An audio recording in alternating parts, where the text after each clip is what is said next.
Assalamualaikum, bersama saya Muhammad Syariza Mawang dalam berita pagi Sabah edisi Selasa 14 September 2021. Kita mulakan dengan perkembangan semasa COVID-19. Bilangan pesakit sembuh mengatasi jumlah kes baharu semalam iaitu seramai 2,085 orang berbanding 1,649 kes baharu yang direkodkan. Kes baharu itu menjadikan jumlah kumulatif kini 175,512 kes.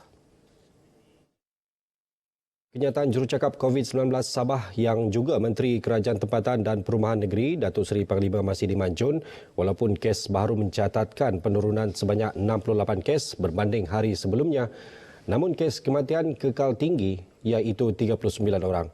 Satu kluster baru turut dilaporkan iaitu kluster Ladang Desa Jeroko 2 Kinabatangan yang merekodkan 55 kes baru. Kes indeks kluster tempat kerja itu merupakan penyelia ladang warga negara Indonesia berusia 39 tahun yang bergejala sejak 1 September. Dalam pada itu, daerah Kota Kinabalu terus mencatatkan kes baharu tertinggi iaitu 314, disusuli Penampang 165, Tuaran 143, Sandakan 138 dan Lahad Datu 108 kes. Manakala daerah-daerah lain mencatatkan kes baharu di bawah 100. Saringan kontak rapat kekal penyumbang utama keseluruhan kes malam iaitu 56.5% atau 932 kes. Dalam kenyataan sama, Datuk Masidi turut mengumumkan kebenaran operasi premis agensi nombor ramalan dan kelab lumba kuda berkuat kuasa hari ini. Menurut Datuk Masidi, keputusan itu selaras kelulusan Kementerian Kewangan Malaysia MOF yang membenarkan operasi operator perjudian yang dilesenkan oleh MOF dan Kelab Lumba Kuda di bawah Lembaga Totalisata Malaysia. Dalam pada itu, sebanyak 33 kompaun dikeluarkan kerana pelanggaran prosedur operasi standard SOP COVID-19 di seluruh negeri. Antara kesalahan yang dikompaun termasuk tiada penjarakan fizikal, rentas daerah atau negeri tanpa kebenaran, membawa penumpang berlebihan, keluar rumah tanpa alasan munasabah dan individu gagal mendaftar masuk premis. Manakala sebanyak 28,103 buah kenderaan diperiksa dalam 85 sekatan jalan raya yang dijalankan di seluruh negeri dalam tempoh 24 jam. Daripada jumlah itu, 180 kenderaan diarah berpatah balik. Penguatkuasaan SOP turut dijalankan di perairan Laut Sabah dan wilayah Persekutuan Labuan oleh pasukan polis marin dan APMM melibatkan 157 pemeriksaan. Namun tiada tangkapan dibuat. Sebelum berita seterusnya, kita ikuti statistik terkini kes COVID-19 mengikut daerah dan kadar vaksinasi bagi Sabah. Kesedaran masyarakat mengenai kepentingan pengambilan vaksin COVID-19 penting bagi mengekang penularan pandemik berkenaan. Ia sekaligus menyahut seruan kerajaan untuk mencapai 80% rakyat dewasa Malaysia divaksinasi menjelang 2022. Pegawai Perubatan yang juga Ketua Jabatan Hemodialisis Hospital Wanita dan Kanak-kanak Sabah, Dr. Muhammad Khalid Muhammad Yusof, pengambilan vaksin adalah selamat dan efektif dalam mengawal penularan pandemik. Ia juga berupaya mengurangkan tahap keseriusan jangkitan sekaligus melindungi golongan berisiko dan individu yang tidak layak menerima vaksin. Beliau berkata demikian dalam webinar bertajuk Kepentingan Pengambilan Vaksin COVID-19. Jabatan Hal Ehwal Agama Islam Negeri Sabah Jahins diminta menjalankan siasatan berhubung dakwaan terdapat pengikut ajaran sesat perjalanan mimpi yang terakhir PMYT di negeri ini. Menteri Tugas-Tugas Khas Sabah Datuk Muhammad Arifin Muhammad Arif berkata, walaupun jabatan berkenaan belum menerima sebarang laporan berhubung dakwaan tersebut, namun langkah proaktif perlu diambil bagi menangani isu berkenaan. Jahil untuk membuat siasatan berhubung perkara ini. Kalau ada, kita akan siasat dan akan ambil tindakan yang sepatutnya lah. Datuk Arifin berkata demikian kepada pemberita selepas menyampaikan penghargaan kepada petugas barisan hadapan di Pusat Pemberian Vaksin PPV Dewan Kesenian Islam Membakut. Beliau yang juga wakil rakyat Membakut diminta mengulas dakwaan itu susulan penahanan Ketua Ajaran Sesat PMYT yang digelar Sitah An-Nur di Ibu Negara 4 September lalu.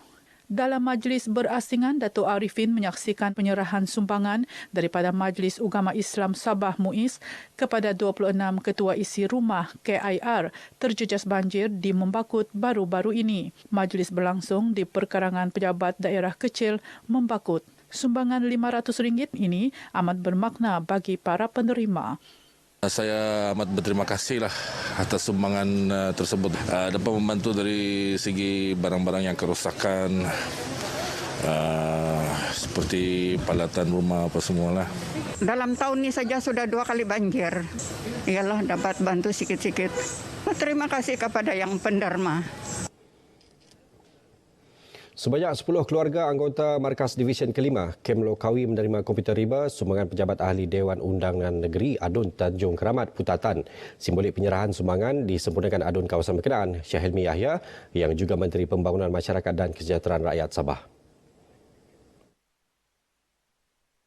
Majlis ringkas yang berlangsung di perkarangan pejabat Markas Divisyen Kelima Infanteri Kem Lokawi disaksikan Panglima Divisyen Kelima Infanteri Major Jeneral Datuk Muhammad Halim Khalid. Memandangkan Kem Lokawi ini berada dalam kawasan N24 Tanjung Keramat, jadi kita beri juga kepada anak-anak anggota tentera yang berada di dalam kem ini. Syahilmi berharap sumbangan komputer riba ini sedikit sebanyak mampu membantu memudahkan pembelajaran anak-anak penerima sekaligus meringankan beban keluarga anggota tentera terlibat. Mempunyai harapan bahawa dengan komputer ni dapat menyuntik semangat anak-anak kita untuk pergi lebih jauh dalam pelajaran.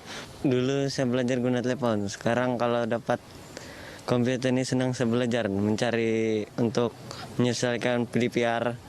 Sumbangan ini banyak manfaat dia, anak-anak boleh belajar di rumah dan sebagainya. Setakat ini, Pejabat Adun Tanjung Keramat menyumbang 80 komputer riba kepada pelajar yang layak di kawasan DUN berkenaan. Ibu Pejabat Polis Daerah IPD Keningau mengeluarkan 163 keping kompaun pelanggaran prosedur operasi standard SOP pencegahan COVID-19 sejak Januari hingga awal bulan ini. Ketua Polis Keningau DSP Syahrudin Mat Hussain berkata, kompaun itu meliputi daerah Keningau, Nabawan dan Tambunan. Kalau kita tengok trend semasa, kes-kes peningkatannya adalah hasil-hasil komuniti setempat. So, masyarakat harus sedar bahawa tidak ada sebarang aktiviti yang dibenarkan. Aktiviti pengubumian pun hendaklah mematuhi SOP yang dibenarkan. Tidak ada aktiviti perkumpulan.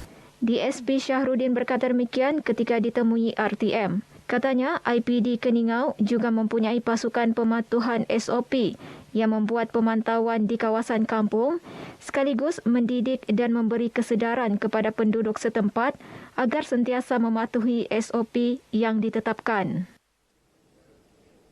Kumpulan Sawit Kinabalu sentiasa menyokong usaha membantu penduduk yang terjejas akibat penularan pandemik COVID-19 menerusi program tanggungjawab sosial korporat CSR.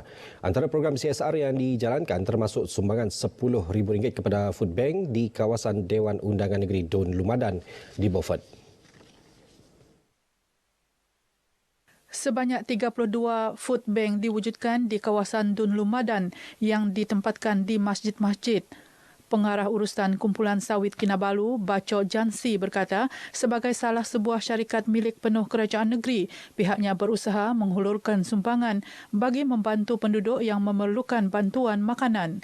Beliau berkata demikian dalam teks ucapan yang dibacakan Pengurus Besar Ladang Wilayah Pantai Barat Sawit Kinabalu, Syed Khairul Mele Rashid, sempena simbolik penyerahan cek CSR Menyambut Hari Malaysia. Sekian berita pagi Sabah.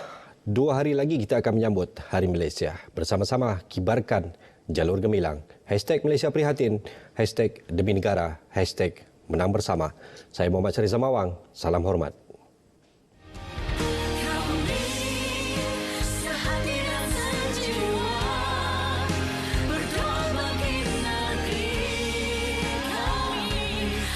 Juga